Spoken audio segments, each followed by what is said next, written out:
ಕೊಟ್ಟಿಗೆ ನಿರ್ಮಾಣ ಮಾಡಿಲ್ಲ, ಸುಮ್ಮನೆ ಏನೋ ಸ್ವಲ್ಪ ಮಾಡಿದಾರ. ಈಗ ದನ ಕೊಟ್ಟಿಗೆ ಮಾಡ್ಕೋಬೇಕು ಅಂತಂದ್ರೆ ಅದ್ರದ್ದು ಒಂದು 30,000 40,000 ಇರ್ತಂತ ಇಟ್ಕೋರಿ.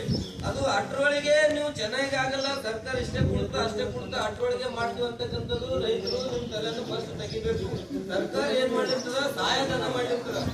ಎಲ್ಲಾ ಸೇರಿ ಕಟ್ಕೋಕ ನಿಮ್ಗೆ 1 ಲಕ್ಷ ರೂಪಾಯಿ ಮ್ಯಾಲ ಬರ್ತದೆ. ನಿಮ್ ದನ ಕೊಟ್ಟಿಗೆ ಬಾಳಿಕೆ ಬರಂಗ್ ಚೆನ್ನಾಗಿ ಕಟ್ಕೋಬೇಕು ಅಂತಂದ್ರೆ ಅದು 1 ಲಕ್ಷ ಪೂರಾ ನೀವೇ ಕಟ್ಕೋದಕ್ಕಿಂತಲೂ ಸರ್ಕಾರ ಒಂದು 40,000 ಸಹಾಯ ಮಾಡ್ಬೋದ್ರೆ 10% ನಿಮ್ಗೆ ಅದ್ರ ಆಗ್ತದೆ. ಅದು ಇನ್ನೊಂದು ನಮ್ ದನ ಕೊಟ್ಟಿಗೆ ಆಗ್ಯದಪ್ಪ ಪಂಚಾಯತ್ ನಾವು ಕಟ್ಲೇಬೇಕಂತ ನಿಮ್ ರೈತರು ತಲೆ ಬಂದ್ಬಿಡ್ತದೆ. ದನಗಳು ಸೇಫ್ಟಿ ಇರ್ತಾವ, ರಚ್ಚಿರ್ತಾವ, ನಿಮ್ ಸಾಮಾನ್ಯ ಇಡಾಕ್ ಬರ್ತದೆ, ಎಲ್ಲ ಇಡಾಕ್ ಬರ್ತದೆ. ನಿಮ್ದು ಏನದ ಹೊಸ ಕೆಲಸ ಸಲುವಾಗಿ ಹಂಗ ಅದ್ರ ಸಲುವಾಗಿ ನೀವು ಕಟ್ಕೋತೀರ ಅನ್ನೋದು ಉದ್ದೇಶ ನಿಮ್ ಸರ್ಕಾರ ಕೊಡ್ಲಿಕ್ಕೆ ಇರ್ತದೆ. ಪೂರಾ 1 ಲಕ್ಷ ಅಷ್ಟರೊಳಗೆ ಆಗಲ್ಲ, ಇಷ್ಟರೊಳಗೆ ಆಗಲ್ಲ ಅನ್ಕೊಂಡ್ಬಿಟ್ಟು ಅದೇ ಒಂದ್ 30,000 20,000 ಏನೋ ಪತ್ರ ತಂದು ಔಟ್ ಹಿಂಗ್ ಮಾಡಿದ್ರೆ ಗಾಡಿ ಹಾರ್ ಹೋಗ್ಬಿಡ್ತಾವ.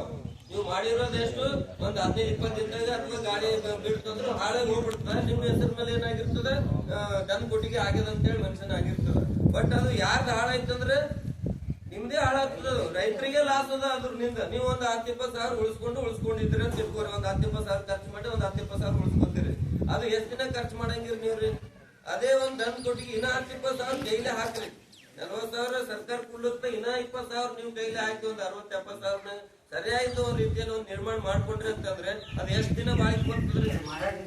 ಅದ್ ಬಾಳಿಗೆ ಬಂತು ಅಂತಂದ್ರ ಲಾಭ. ಅದು ಸುಮಾರು 50-60 ವರ್ಷ ಮಾಡಿದ್ರ ಇಲ್ಲ